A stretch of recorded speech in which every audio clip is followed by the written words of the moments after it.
Oh, looks like that's one more piece of evidence for us. Now, the gentleman with the impressive beard proceed with his testimony. I did not see the milk bucket. Everything felt like an... Oh. I did not see the milk bucket. Everything felt like an illusion. I screwed that up. That was not the voice I was supposed to use. Hold it! You didn't see the bucket? Indeed, naturally, there was no way of me noticing the witch before the crime occurred. My mind was placid as the most placid of placid lakes.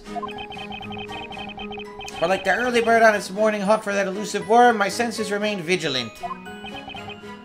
You do realize the other witnesses have all testified of seeing Miss Cantabella carrying the bucket, though. And when you have journeyed as far as I have through life, your mind is all but an illusion. That is, except for Lord Storyteller, of course.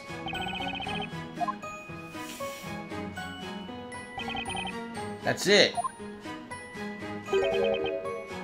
I can't believe Mary took the bucket home with her. Miss Mary must be one of those thieving forest wolves we've been hearing about. Let us hope she doesn't eat like a wolf as well, Luke, for her Snowy's sake. I got this new piece of evidence, but the question is, how can I use it?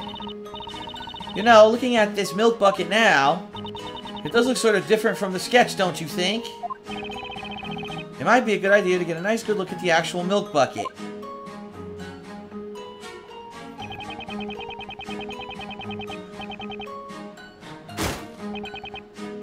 How do I get to the court record? I want to look at the bucket, but... Oops.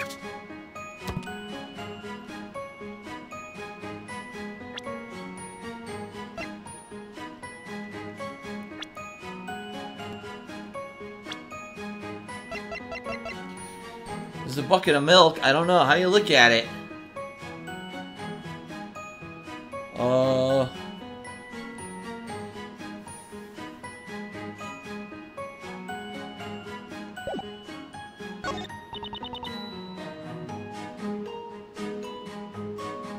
So maybe I present the milk bucket here.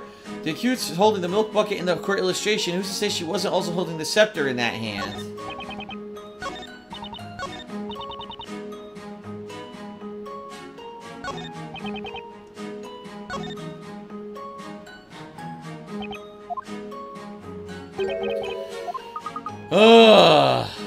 I'm thinking I have to present the bucket. Court record. Ah! Oh wait, the picture is not in the court record. If the picture were in the court record, I could look at it, but I can't look at it because the picture's not in the court record. Why are they doing this? Ugh. I'm gonna have to present the bucket as evidence at some point here.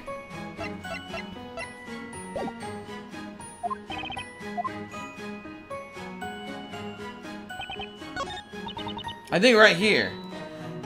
She's saying, who's to say, right? Let me save the game.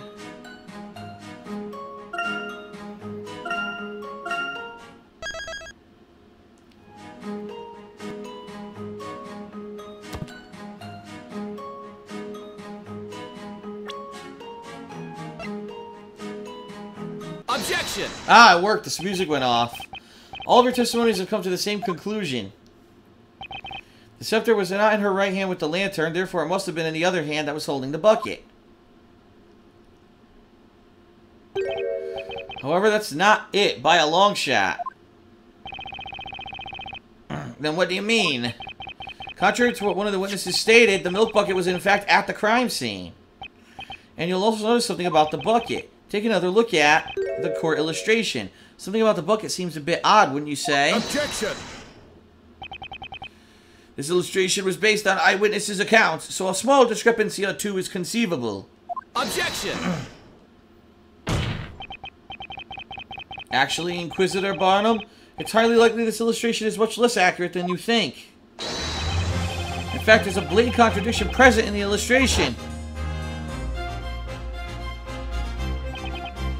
Admittedly, it does at first look possible that Miss Cantabella was holding a scepter and the bucket at the same time. However, if you look at the real milk bucket, it possibly goes up in smoke. A possibility. Here, let's have a look. Notice the handle? That could not be. Oh, but it is! The particular milk bucket has 2 pieces of wood on either side of the handle. If you were to try and hold both the scepter and this bucket, well, let's say there'd be a challenge, to put it simply. There is no way anyone could hold both the bucket and the scepter at once. Whoa!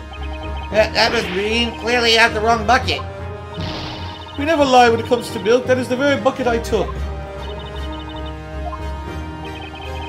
Looks like the witnesses are as surprised about this as Barnum. The defendant couldn't have been able to hold the bucket and the scepter at once. Also, we had already established that she was not holding a scepter in her right hand. Therefore, the defendant, Miss Espella Cantabella, is now holding a witch's scepter at any point during the incident. Robble, robble, robble, robble, robble.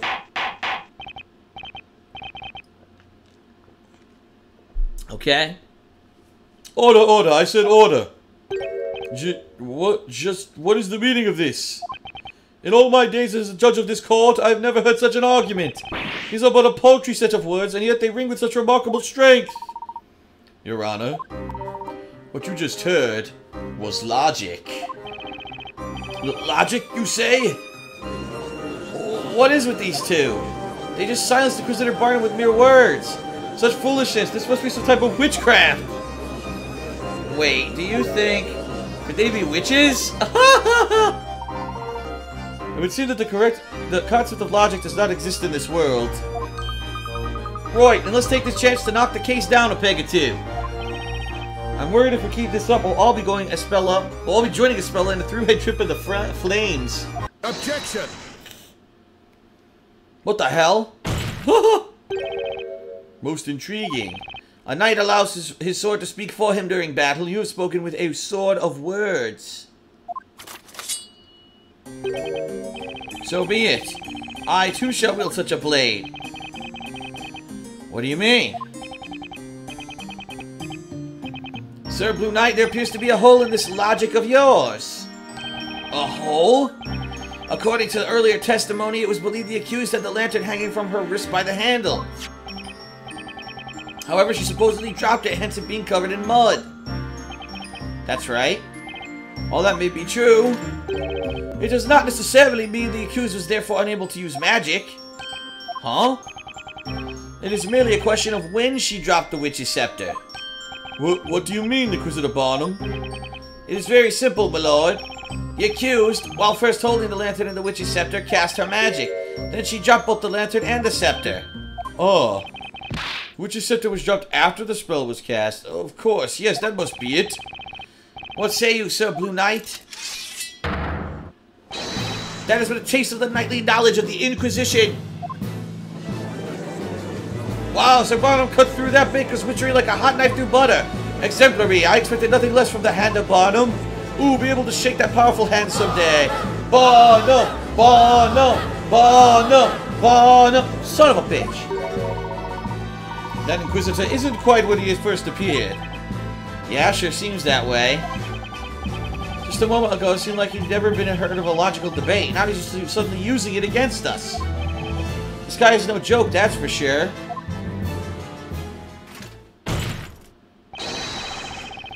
Now then, most honorable witnesses, I ask that you lend us your aid once more. Oh my god, does this ever end? Are you kidding me? Almost 2 straight hours for this one fucking line of questioning. God damn.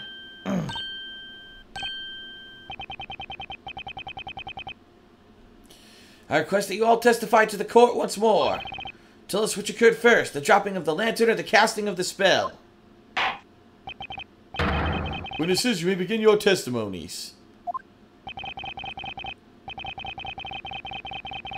This court in your own words about the sequence of events... Oh wait, tell this court in your own words about the sequence of events which transpired tonight.